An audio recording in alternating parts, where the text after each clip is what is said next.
Assalamualaikum warahmatullahi wabarakatuh. Salam guru penggerak.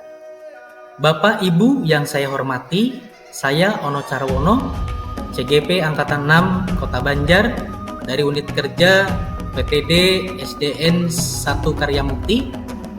Izinkan dalam kesempatan ini saya memaparkan koneksi antar materi, refleksi, dan kesimpulan tentang pemikiran Ki Hajar Dewantara. Sebelum mempelajari konsep pemikiran dari Ki Hajar Dewantara, dalam melakukan pembelajaran di kelas, saya masih kesulitan untuk mendesain pembelajaran yang berpusat kepada siswa.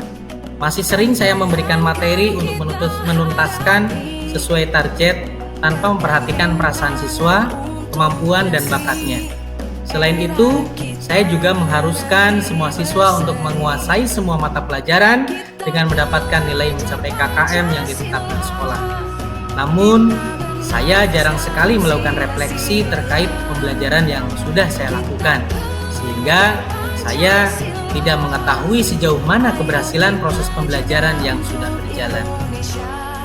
Selain itu, saya masih berasumsi bahwa hasil akhir adalah segalanya, tanpa melihat proses siswa dalam belajar, sehingga muncul pemikiran bahwa anak yang nilainya bagus dikatakan pandai, dan meremehkan kemampuan anak yang mendapat nilai rendah.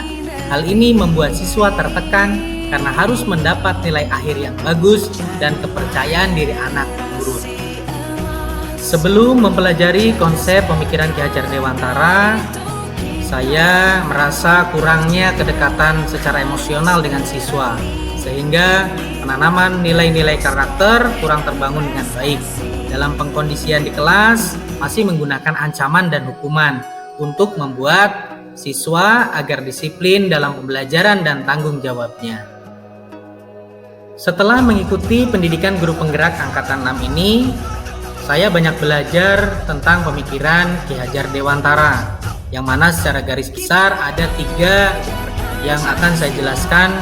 Yang pertama adalah pendidikan kodrat alam dan kodrat zaman, pendidikan memerdekakan, serta pendidikan menuntun. Yang pertama, pendidikan sesuai kodrat alam dan kodrat zaman. Saya semakin paham dan sadar bahwa setiap anak itu unik.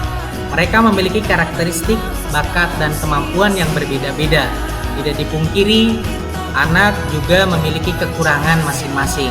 Namun, saya yakin dan percaya bahwa dengan memberikan kepercayaan, arahan, dan mengeksplor lebih jauh, maka potensi pada diri anak dapat muncul dan mencapai tingkat tertinggi. Setelah mempelajari konsep pemikiran Ki Hajar Dewantara, saya mengenal pendidikan memerdekakan. Pendidikan yang memerdekakan membuat siswa belajar tanpa tekanan, sesuai dengan karakteristik dan kemampuan anak. Mereka memiliki gaya belajar yang beraneka ragam, seperti audio, visual, audiovisual, sampai pada kinestetik. Tugas guru di sini adalah mendesain pembelajaran yang mampu mengakomodir gaya belajar anak yang beraneka ragam. Strategi yang saya lakukan adalah mengidentifikasi karakteristik siswa, mengetahui hambatan, kemajuan, dan tingkat perkembangan siswa di dalam belajar. Selain itu, melakukan pendekatan dengan berbagai metode belajar yang variatif agar membuat siswa senang, semangat, dan mengikuti pembelajaran dengan baik. Yang ketiga, pendidikan menuntun. Saya menyadari bahwa sebagai pendidik tidak bisa memaksakan kehendak kita untuk diikuti oleh anak. Memberikan berbagai materi kepada siswa tanpa memperhatikan kemampuan dan bakat siswa itu dapat membuatnya tertekan dalam belajar. Guru harus mampu menuntun siswa sesuai bakat, minat, dan kemampuannya. Oleh karena itu, saya berusaha menciptakan suasana belajar yang menyenangkan. Apalagi di tingkat sekolah dasar, memang masanya anak untuk bermain dan mengembangkan potensi yang ada di dalam dirinya.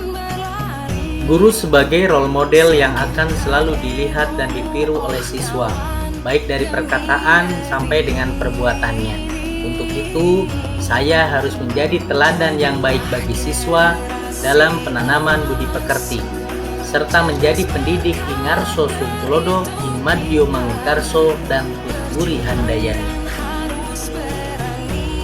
Penerapan yang bisa kita lakukan di sekolah ataupun di kelas untuk mewujudkan pemikiran Ki Hajar Dewantara antara lain adalah: 1. Berusaha menjadi teladan bagi siswa baik di dalam perkataan ataupun perbuatan.